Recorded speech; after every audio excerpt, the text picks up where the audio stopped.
Welcome to my channel సుజీతో సరదాగా. ఈ రోజు మరో వీడియోతో మీ ముందుకు వచ్చేసింది మీ సుజీ. ఈ రోజు మీకోసం నేను చేసి చూపించబోతున్న వంట బెండకాయ ఉల్లికారం అండి. దానికి కావాల్సిన పదార్థాలన్నీ మీకు ఇక్కడ చూపిస్తాను, మీరు కూడా చూసేయండి. కావాల్సిన పదార్థాలన్నీ మీకు ఒకసారి చెప్తాను, అవి ఏంటో చూసేయండి. ముందుగా బెండకాయలండి నీట్గా శుభ్రంగా 3-4 టైమ్స్ కడిగేసుకున్నాను. కడిగేసుకుని ఒక క్లాత్ మీద పెట్టేశానండి, కాటన్ క్లాత్ మీద పెట్టేశాను. నీళ్ళంతా ఆరిపోయి చక్కగా డ్రైగా అయిపోతాయండి. బెండకాయలు ఈ విధంగా ఆరిపోవాలి. ఎందుకంటే బెండకాయ ఫ్రై చేసినప్పుడు మనకి చిగురుగా ఉండకుండా ఉండాలంటే ఒక 1-2 అవర్స్ ముందే కడిగేసుకుని వాటిని కొంచెం క్లాత్తోనే తుడిసేసుకోవచ్చు, లేదనుకుంటే ఒక కాటన్ క్లాత్ లో వేసేసుకున్నా నీట్గా అయిపోతాయండి. బెండకాయలు కడిగేసుకుని పక్కన పెట్టేసుకున్నాను కదండి, తుడిచేసుకుని. ఇప్పుడు వాటికి కావాల్సిన పోపు అవి చెప్పేస్తానండి మీకు. వెల్లుల్లి, జీలకర్ర, ఎండుమిరపకాయలు, సాల్ట్, పసుపు, ధనియాలు. పోపు కావాల్సిన సామాన్లు మినపప్పు, శనగపప్పు, అలానే ఆవాలు, కరివేపాకు అండి. వీటికి కావాల్సిన ఇంగ్రీడియంట్స్ ఉంటాయండి. దీన్ని ఏ విధంగా ప్రిపేర్ చేసుకోవాలో నేను చూపిస్తాను, మీరు కూడా చూసేయండి. ముందుగా బెండకాయ ముక్కలు కట్ చేసుకున్నానండి.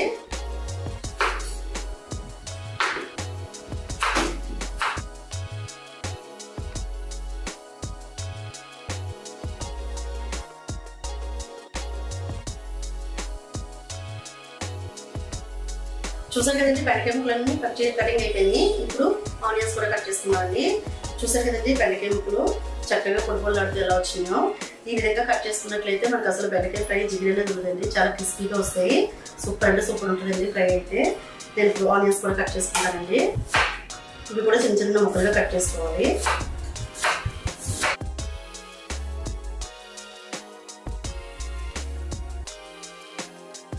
నేను వంట స్టార్ట్ చేసేస్తున్నాను. ఏ విధంగా చేస్తానో మీరు కూడా చూడండి. ముందుగా స్టవ్ వెలిగించుకొని కడాయి పెట్టుకున్నామండి. అలానే ఆయిల్ కూడా వేసుకుందాం. ఆయిల్ అయితే నేను ఒక 5 టేబుల్ స్పూన్ వరకు వేస్తున్నానండి. ముందుగా బెండకాయ ముక్కలు వేసుకోవాలండి.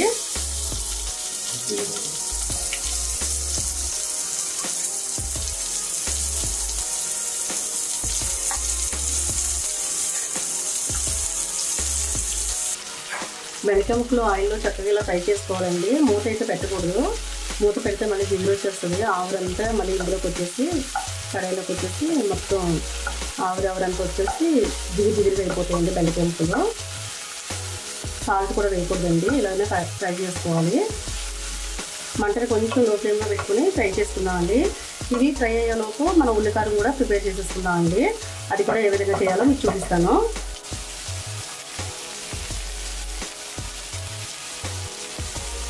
ముందుగా అయితే ఒక 5 ఎండుమిరపకాయలు తీసుకున్నానండి. ఇవి మిక్సీ జార్లో వేసేసుకోవాలి. అలానే ధనియాలు తీసుకున్నానండి, ఒక 2 టేబుల్ స్పూన్ వరకు తీసుకున్నాను. కొంచెం తీసుకున్నానండి. అలానే జీలకర్ర కూడా తీసుకున్నానండి. ఇది కూడా ఒక 2 టేబుల్ స్పూన్ తీసుకున్నాను. అలానే వెల్లుల్లి ఒక 2 డబ్బాలు తీసుకున్నాను. 2 డబ్బాలు తీసుకున్నానండి. ఇది మిక్సీ పట్టేసుకోవాలి. చూసారు కదండి, కలిగిపోయిందండి. నీట్గా పౌడర్ అయిపోయింది చక్కగా. ఇది ఏ విధంగా పౌడర్ అయింది చూపిస్తాను చూడండి. ఈ విధంగా అంటుకుపోయింది అండి, అందుకే కొంచెం పసుపు పోస్తున్నాను అనమాట. చూడండి ఏ విధంగా అయిందో. ఇప్పుడు దీన్ని బెండకాయ ముక్కలు అయిపోతాయి కదండి. బెండకాయ ముక్కలు ఫ్రై అయిపోయిన తర్వాత పోపు పెట్టుకునేటప్పుడు పోపులో బెండకాయ ముక్కలు వేసేసుకుని ఈ పౌడర్ కూడా అందులో కలిపేసుకోవాలండి. అది ఏ విధంగా చేయాలో నేను మీకు చూపిస్తాను. చూసారు కదండి, బెండకాయ ముక్కలు అయితే చక్కగా ఫ్రై అయిపోయినాయి కదండి. ఇలా పొడిపొలాడుతూ ఫ్రై అయ్యే వరకు వేసుకోవాలండి. వీటిని ఇంకా ఫ్రై అయిపోయినాయి కదండి, స్టవ్ ఆఫ్ చేసుకుని నేను వేరే బౌల్లో తీసేసుకుంటున్నానండి. దీన్ని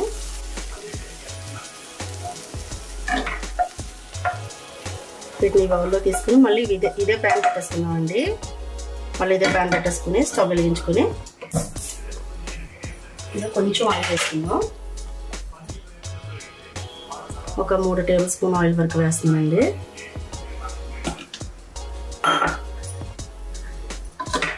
ఆయిల్ కొంచెం వేయడం పెడతాం.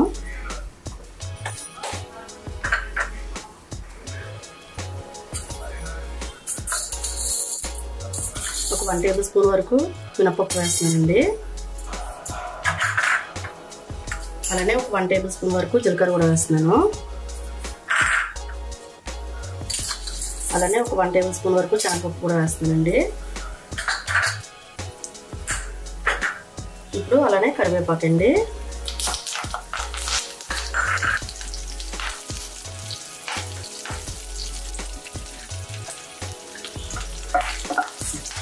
చూస్తారు కదా ఇలా ఫ్రై అవ్వాలి.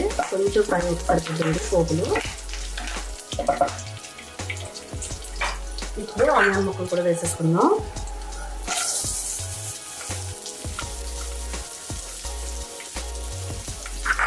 ఆనియన్ కూడా ఫ్రై అవ్వాలండి. కొంచెం బ్రౌన్ కలర్ వచ్చేంత వరకు ఫ్రై చేసుకుంటే సరిపోతుంది.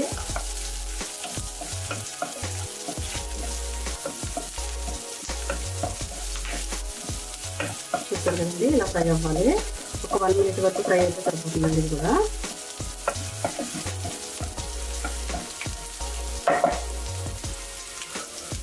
ఆనియన్స్ ఫ్రై అయిపోయింది కదండి. ఇప్పుడు మళ్ళీ బెండకాయ ముక్కలను వేసేసుకుందాం.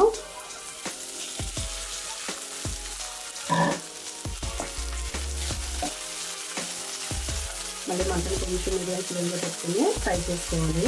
నేను ఇందాక ప్రిపేర్ చేసి పెట్టుకున్నాను కదండి వెల్లుల్లి పేస్ట్, వెల్లుల్లి కారం వేసేసుకుందామండి. ఇందులో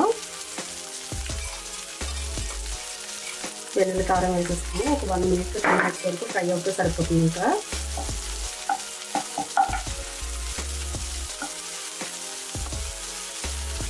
మనకి టేస్ట్ సరిపడంత సాల్ట్ కూడా వేస్తున్నామండి. ఒక 2 టేబుల్ స్పూన్ వరకు పట్టచ్చు.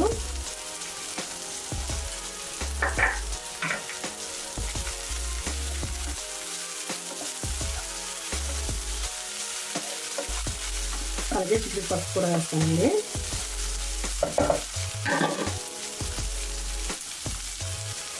పసుపు కూడా వేస్తున్నాను.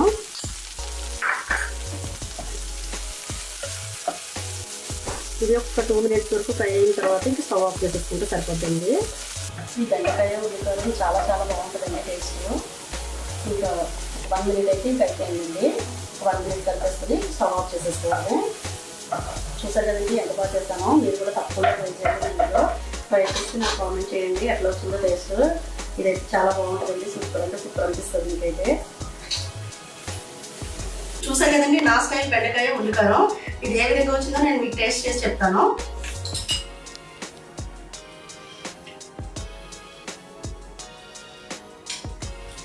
సూపర్ అంటే సూపర్ ఉందండి. చాలా అంటే చాలా బాగా వచ్చింది టేస్ట్ అయితే. ఇది పప్పులో కానీ సాంబార్లో కానీ రసంలో కానీ చాలా బాగుంటుందండి. ఈ ఫ్రై తప్పకుండా ఇంట్లో ట్రై చేయండి. ట్రై చేసి అలాగే టేస్ట్ ఎలా వచ్చిందో నాకు కామెంట్ చేయండి.